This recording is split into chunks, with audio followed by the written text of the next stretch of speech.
Now, imagine this, it is 2 a.m. at the International Terminal 4 of JFK Airport. It is cold enough for the fluorescent lights that fill the air with a sterile hum. At this airport, alone on a cold metal bench, with 3 giant suitcases cluttering the area around him, is a man who is in utter despair. This is Florian Sukaj. We've just received a photo from a source on the ground that turns everything on its head. But that's only the tip of the iceberg. What came into our hands next is much more terrifying, a leaked document, heavily redacted, with the official seal of the United States Citizenship and Immigration Services. This is a notice of intent to revoke. Though Stacey believes Florian is just visiting his parents for a month, the Fed's tale is vastly different. They're saying that Florian never intends to return. This is not about infidelity. This is not a shoot that went south. Bigamy is the real story here. And bigamy is what Florian is about to get judged for. Consider the implications here. If his divorce is a fake one, his marriage to Stacey in the US is automatically null and void. Null and void. From a legal standpoint, Stacey Silva is not his wife, no, she is actually the other woman. Caught in a global love triangle that she never even knew existed, there has always been something that seemed a little off with Florian's story, something that just didn't quite add up. But because we had all been so wrapped up in the drama of the Silva twins, nobody ever bothered to investigate the paperwork. Now, with this newly leaked document from USCIS that suggests revocation of his status, the pieces are finally starting to fall into place. Material misrepresentation of marital status is a fancy way of putting it, but cut to the chase, you're already married. Can you imagine Stacey's position right now?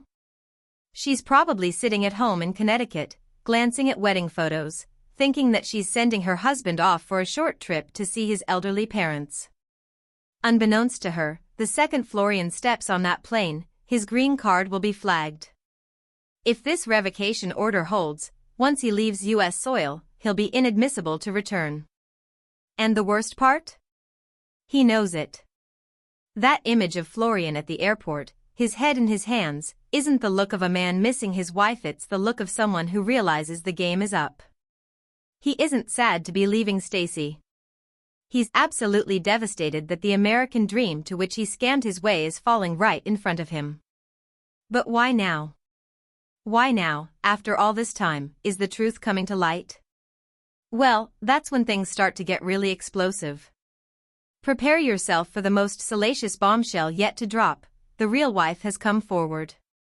We're referring to her as the Scoter Shadow because, until now, she's been a ghost. But according to sources, she's recently come forward with hard evidence photos, financial records, and even a sworn affidavit. Supposedly, she has kept quiet all these years, long as the cash has kept coming in. There is more to this story, however. The human element of this lie is equally as important. Some sources close to the matter think that Florian's wife is more than just some ex-girlfriend he never remembered to break up with. No, this is an arranged marriage, a uniting in matrimony for the purpose of holding families together. By deserting her for Stacey, Florian did not just slight a woman, but slighted an entire clan. In Albania, especially in the north, where tradition goes deep, such a game is courting danger. It is here that things get murkier, leading us into the second stage of our deep dive, the Shaw connection. Do you remember Sukaj, the woman Florian was caught with in a hotel room, a video that almost broke his relationship with Stacey during the earlier seasons? We all dissected that tape. We watched as Florian, in tears, begged Stacey, swearing nothing happened. At the time, we thought he was crying because he had cheated, that he was scared of losing Stacey. What if we were wrong? Now re-watch those clips. This time, with the sound off. Look at his eyes. That's not the fear of losing a relationship, that's the fear of being exposed. And this is the new theory now making its way into the investigative community. Sukaj wasn't some random fling. She wasn't some girl he met in a club. According to this theory, Sukaj is actually the sister of Florian's real wife. She wasn't there to sleep with him, she was there on a mission. She had been sent by the family to check up on Florian, to make sure the arrangement that Stacey was funding their life back home was still secure. When the cameras caught them, Florian panicked. It wasn't that he was afraid Stacey would leave him, he was terrified that the Albanian mafia, or at least the serious men in his wife's family, would find out he'd been compromised. This theory changes everything about the Sukaj situation. Florian's explanation was a mess, Sukaj's was vague. Both were covering up the nature of their meeting. If Sukaj is, in fact, his sister-in-law, then her presence in that hotel room wasn't betrayal. It was a negotiation, not a tryst. She was likely there to collect money or deliver a message from Florian's wife, "Don't forget who you really belong to."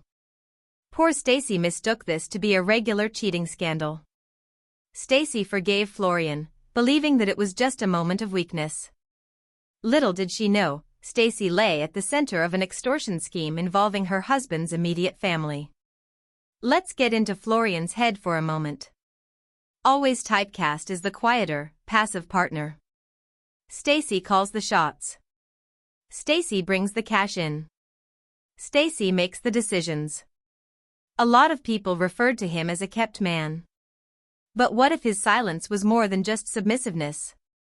What if it was part of a plan all along?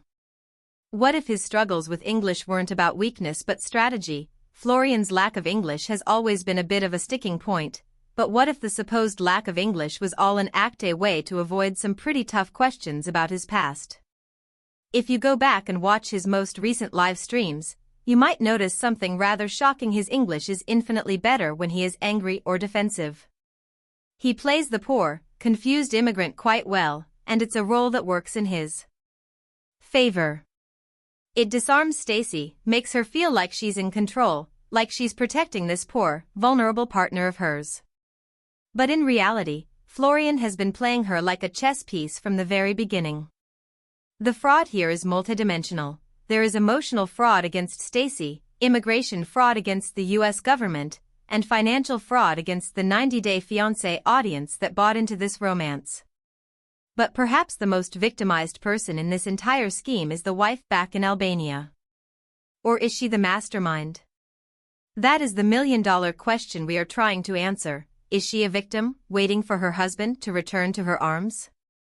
Or is she a co-conspirator, who sent Florian to America to rake in dollars from a naive reality star? Now we need to emphasize that the notice of intent to revoke is a bombshell.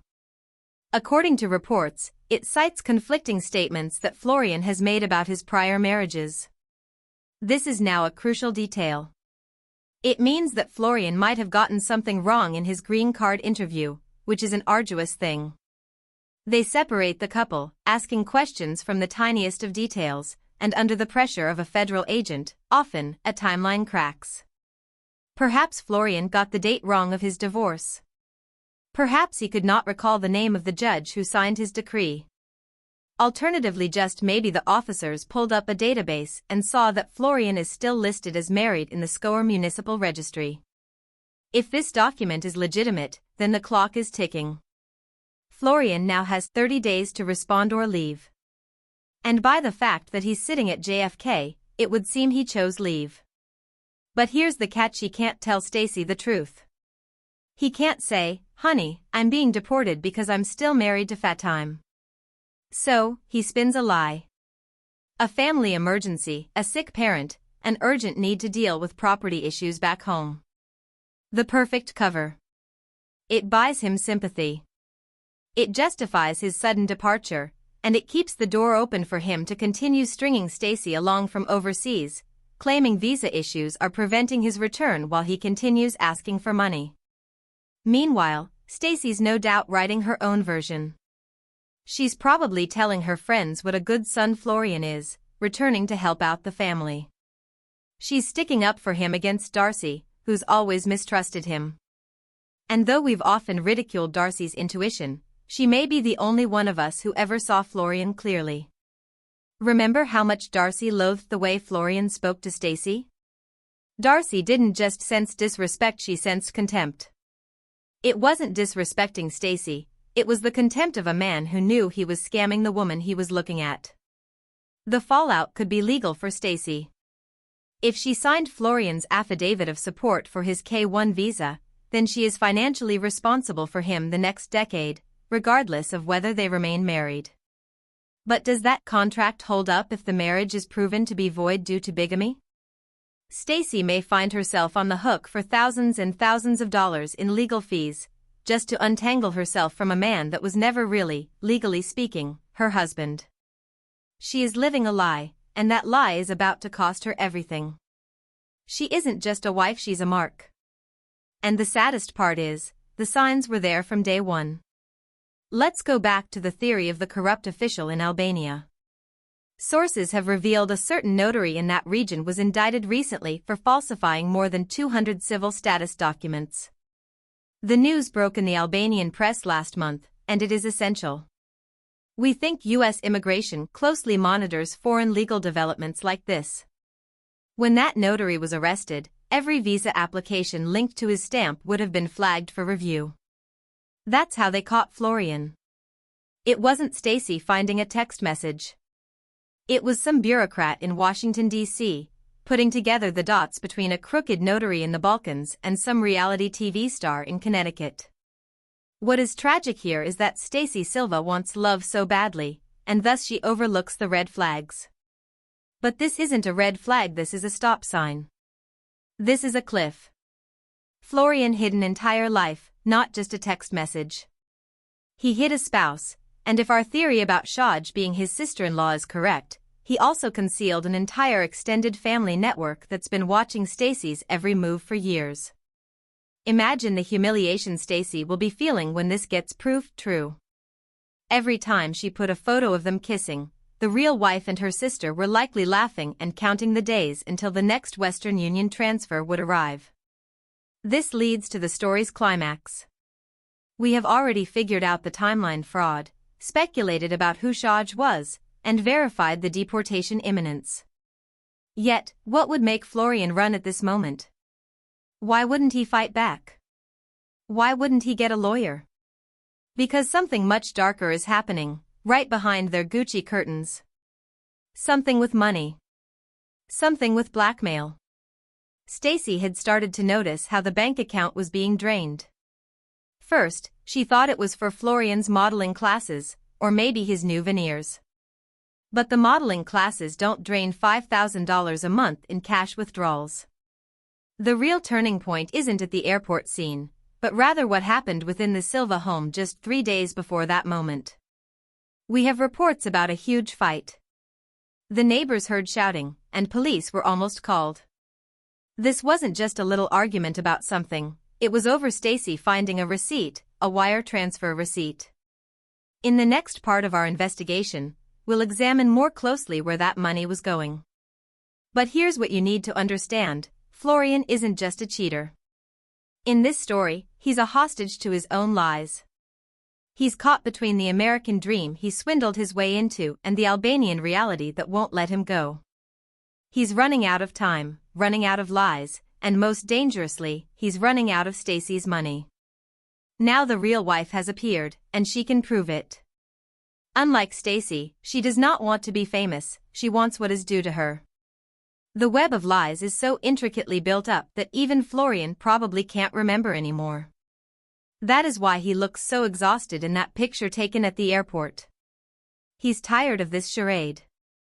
Worn out from the fake smiles, the fake photo shoots, the fake marriage. There's probably a part of him that's glad to get back to his real life even if it means paying for the mistake. But Stacey now has just reached the beginning of a nightmare. She's going to wake up in an empty house, with a drained bank account and a marriage certificate legally worth nothing, a Monopoly card. Keep watching as the next revelation will peel off the financial documents of proof for blackmail.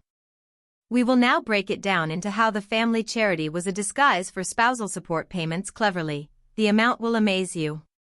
Let's follow the money, as the money never lies, even when the husband does.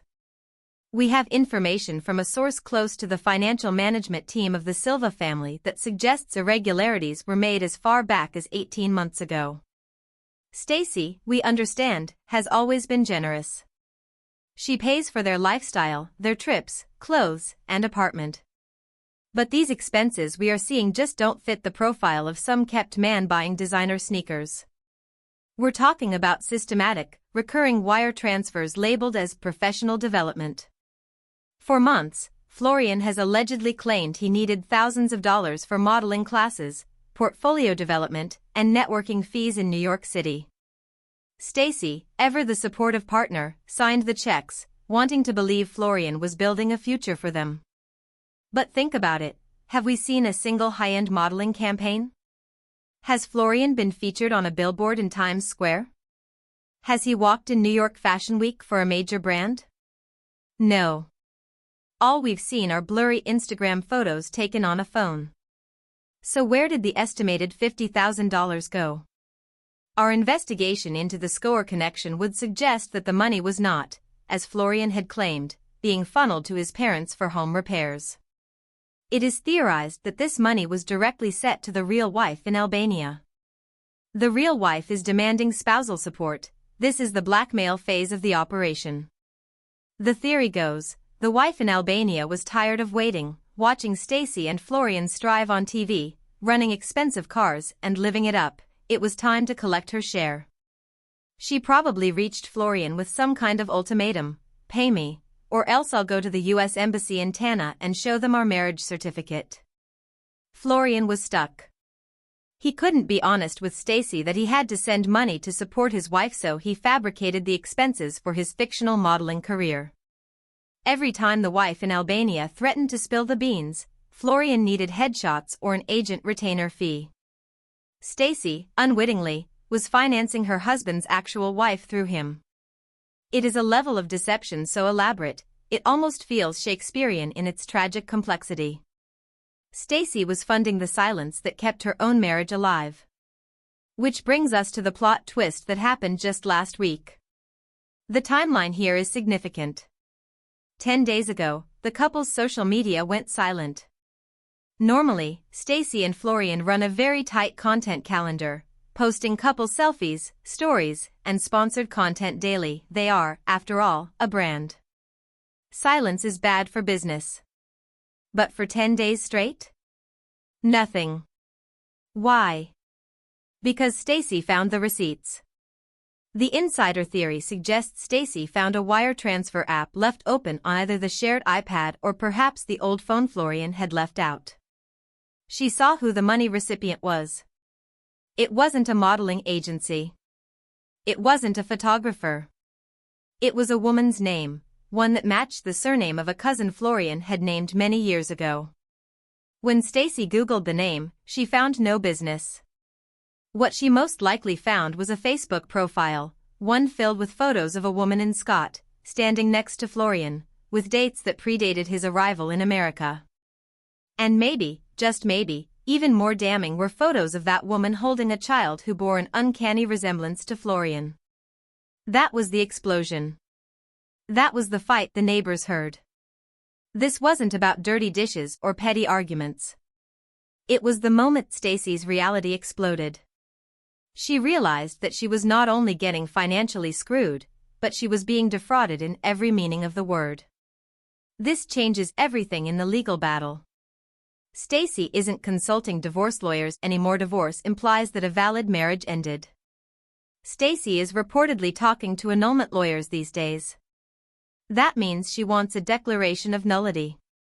If Florian was already married at the time he said "I do" to Stacey, then his marriage to Stacey would be considered void ab initio, in other words, void from its very inception. It never happened. This is an important distinction because it keeps Stacey's assets intact. Upon divorce, Florian can file for spousal support. However, if this marriage is annulled due to bigamy, he receives nothing. He is a criminal, not a spouse. Stacey, although emotionally fragile, is essentially a businesswoman. She knows she must sever the financial ties immediately. That's why the wire transfers stopped. That's why Florian is now at the airport.